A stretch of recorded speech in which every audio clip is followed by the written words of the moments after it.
So I could not have a conversation with you without bringing up COVID-19. It seems like every conversation these days. I know people are probably getting sick and tired of hearing about it, but obviously it's relevant, unfortunately. So I guess just real quick, just kind of get your thought. Like, so how has COVID-19, I guess, affected your organization? And I guess how do you see? I mean, what are your thoughts on seeing, I guess, near term, short term, how it's affecting, I guess, the automotive segment or the business? Yeah, I think at least, COVID-19, I would make two observations. I would say overall, and then the specifics for the automotive market as it pertains to us, right? Overall, I think in the business world and beyond, it has really transformed our lives, right, Brian? And the impact of that, what we call the analogy that we use internally to say, the jar has been broken. And it's not that it has been, and it's not to be fixable right in the service. This is not just a small glass being broken, the whole jar has been broken. So the way that we have thought and the way that we have lived so far, let's just give you a few examples. The way that we communicate, what we are doing today, the way that we travel, the way that we buy, the way that we do everything, it really has changed. And in our opinion, it will be changed, if not forever, for a long period of time.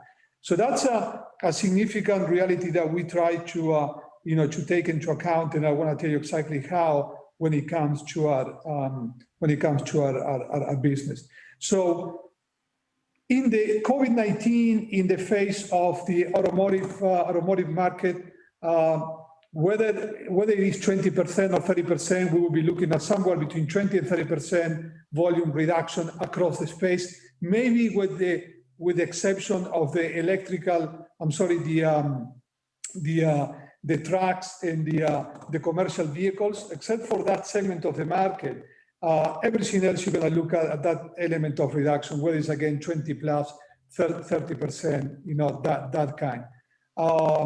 We are going to be looking at that. We will be looking at reduced volumes, compressed margins for a number of years to come, right? Whether it's IHS or whoever else, the volumes that we look at about in the space of the light vehicles, right? If you look at the volumes in 2018, which was already a lower base compared to 17, right? You only see getting to that volumes back in 2027 and the likes. So a number of years before you go back to that, like once again, reduce volumes, reduce margin, different ways in which we will interact. Now, what does it all mean, to us, right? Because at the end of the day, we gotta conceptualize it, we gotta explain it, and then we gotta move on.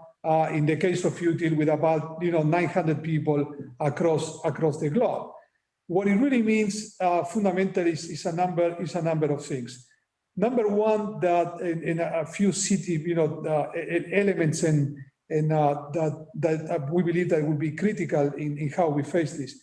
Number one, we gotta be absolutely agile, nimble, right, and extremely fast. So agile, nimble, fast.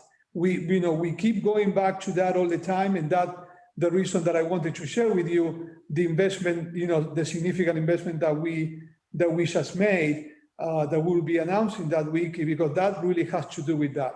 We believe in our strategy. We gotta be fast. We have to move. I believe that a number of other people are more often on the reactive side. We wanna be careful, but we wanna really be fast, right? The other one is the element of adaptability. Now more than ever, the fact of being agile on your feet and then being adaptable to a completely new reality is going to be critical. And then the first and foremost is the ability to learn, right? That element of learning that sometimes we forget about sometimes, I think is, it has always been important. We believe that now that is critical. Learning, and the metric here, Brian, for us is the following. It is learning at a higher speed than your competitors. That's the threshold, right? So if we, and this is what I tell the team and what we talk all the time globally, if we are learning at a higher pace than our competitors, we're gonna be good. If our learning, speed is lower and slower, then we have a problem. So we are working, on all those, key elements in how we face this tsunami that is called, COVID-19. There is no one recipe, right? So we are trying ours, and we believe in ours. We will stick with that, but be extremely agile, to the changes as they come across. Yeah, no, that's interesting. Yeah, and I wanted to talk about, you talking about being agile, nimble, being fast, and talking about learning. Obviously, to me, that's seems like the most prevalent and critical factor is the companies who have the team, the people, the employees that are performing at a high level and adaptable seem to be the companies that continue to grow and move beyond. But so when you talk about being fast and nimble, is that being on the people side, having a culture where people can, like you said, learn and also have the mindset to be able to do that? Or is it also putting systems in place and putting maybe strategies in place to be able to physically be fast and nimble? Or is it both? Yeah. That's a good question, and it is really a combination of both, right? It all starts with having the right people, and on that the perfect practical example of that is a bit of what it really has happened. It is happened within Util. We are fundamentally mixing up and amalgamating, if you will, what I call the best of the two worlds, right? What the strength in terms of the people that we have in Util for a long time, with some new blood, some new leaders coming, from outside. So if you look at the composition of the team, whether it's in Italy, whether it is in China, whether it is in North America, today you will see that element of difference. You will see that element of the combination of the people with 10, 15, 20 plus years of experience with the people who, like myself, right?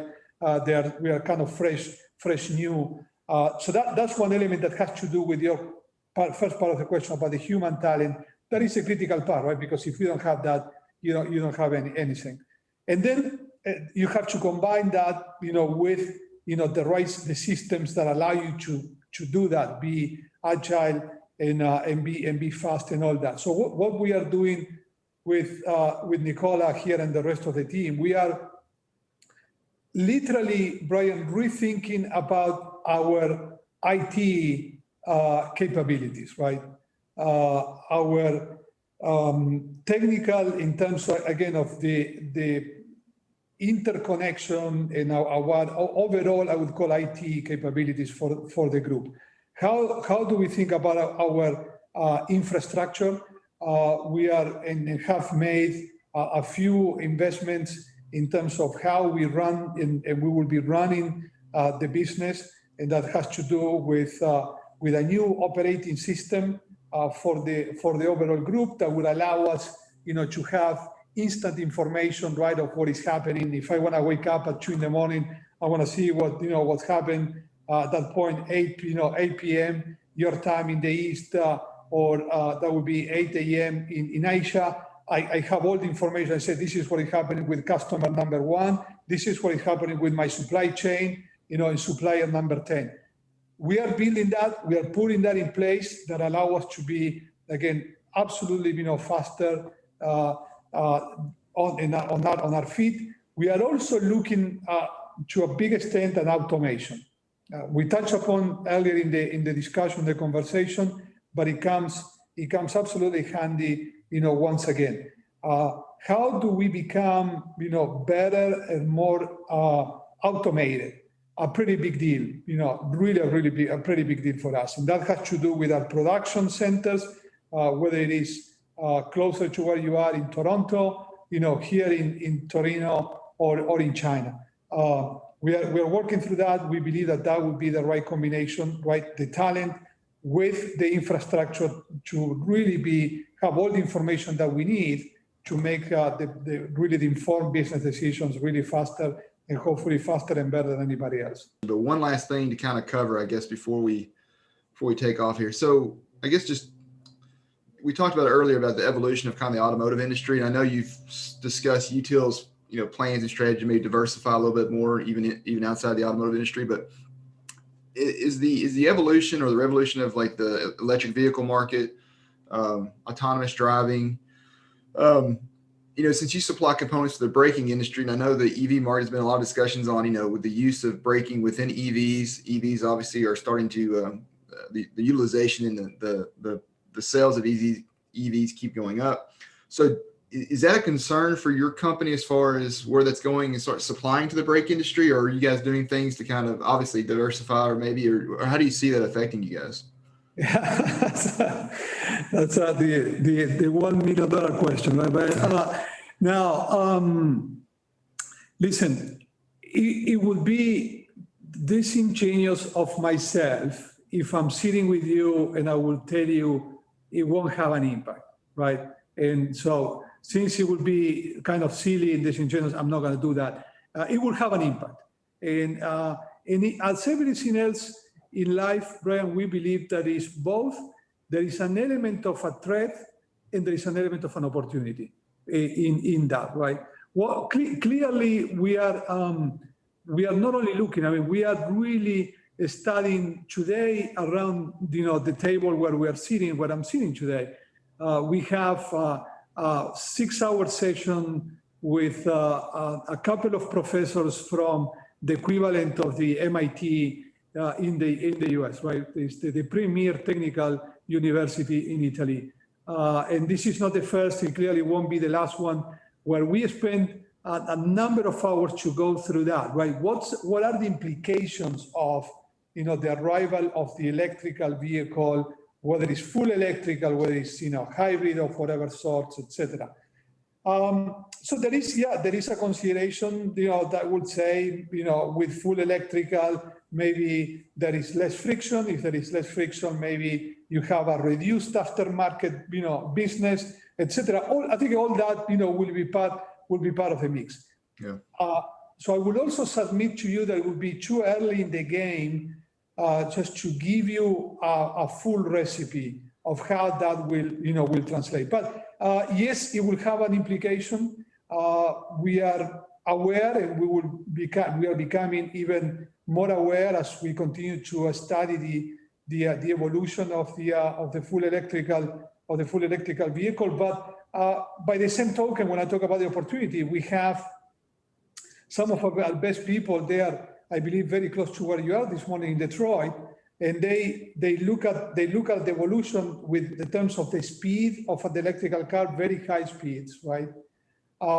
Where the element of vibration and noise will really acquire a completely different dimension, right? So we see that, Brian, as an opportunity to bring our technology to that level. And we are confident that we will be able to play ball, right, and play the game at that level. And the industry will look for that. Will look for almost no noise, almost no vibration, and we can get there. And that's, hence the investments that we are starting to make today. But once again, we are in the first innings. Yes, it will have an implication. We are going through, the studies and through the motions. And when we, we have a better, more clarity as we go on, and we'll continue to make what we believe will be the right investment for the company to position Util for that. That is coming, by the way, right? Yeah, great. Well, I really do appreciate your time today. It's been a pleasure to sit down with you and go over a lot of different topics that we covered today. So I really do appreciate your time. Hopefully we can do maybe a follow-up later in the future and catch up some. Absolutely. Brian, thanks for the time again, to you and the audience, looking forward to the next one.